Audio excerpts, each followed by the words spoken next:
Here's an AMI This Week shortcut with Grant Hardy.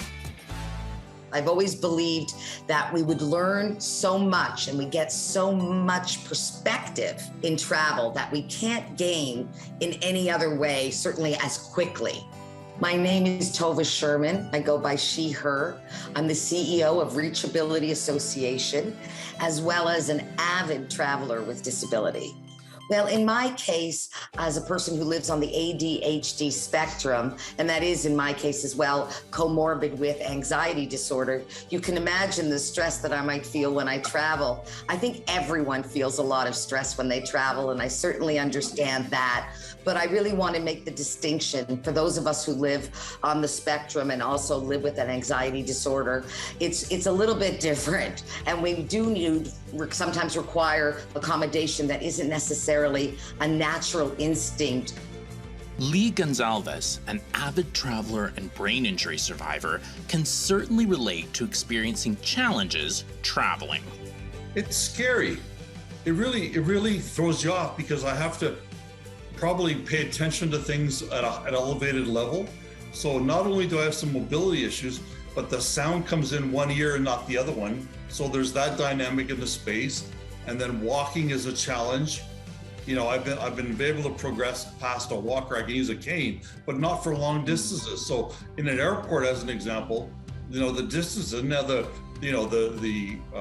airlines are wonderful about supporting you with distance with, you know, the proper, wheelchair assist or whatever it is. But, you know, you could, like you mentioned, I just distinctly remember the word dignity. Well, it's not that getting in a wheelchair is a big deal, but I want to try to get there on my own if I can.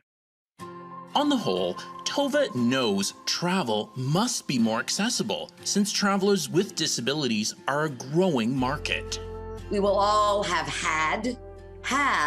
or will have a disability. So the whole stigmatization, the whole bias that really has been built on the belief that somehow we are medically, the medical paradigm that we are broken and require fixing versus where we are today, at least that's where you and I are pushing the needle. And that is to the social or human rights paradigm where not only for us, not for us without us, but also we are creative problem solvers. Look where we have gotten and where we had to do to get there.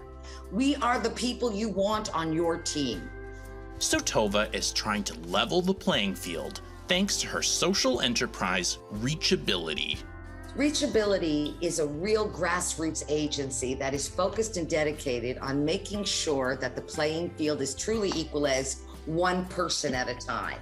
So rather than having a few services for the many, we call the ReachAbility method many services to the few, relatively.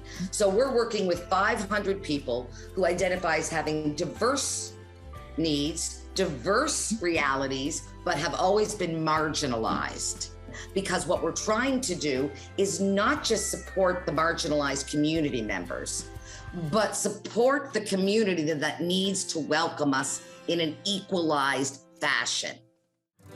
While ReachAbility typically supports workplaces with inclusive hiring, they are doing work on the travel front, including Tova's latest project, The Accessible Tourist. The platform aims to amalgamate all things related to accessible travel, including connecting people with disabilities to opportunities in the travel industry and providing reviews from an accessibility perspective. Drawing on the expertise of travelers with disabilities around the world to create and share resources that they've already built. I don't like reinventing the wheel. There's some amazing bloggers and vloggers out there that are traveling all the time, that have so much to share with us, and I'd love to give them a cohesive place to land. Ultimately, Tova's work will help travelers like Lee Gonzalez pursue what they love, traveling. Travel to me is people and food. So, having the opportunity, to go to different places and learn about the culture and the people, but for me, it's all about the food as well. And what's Tova's ultimate goal with respect to accessible travel? That we didn't have to put the word accessible in because it was basically the whole concept of travel is based on universal design, meaning as many people as humanly possible can access as many things as humanly possible.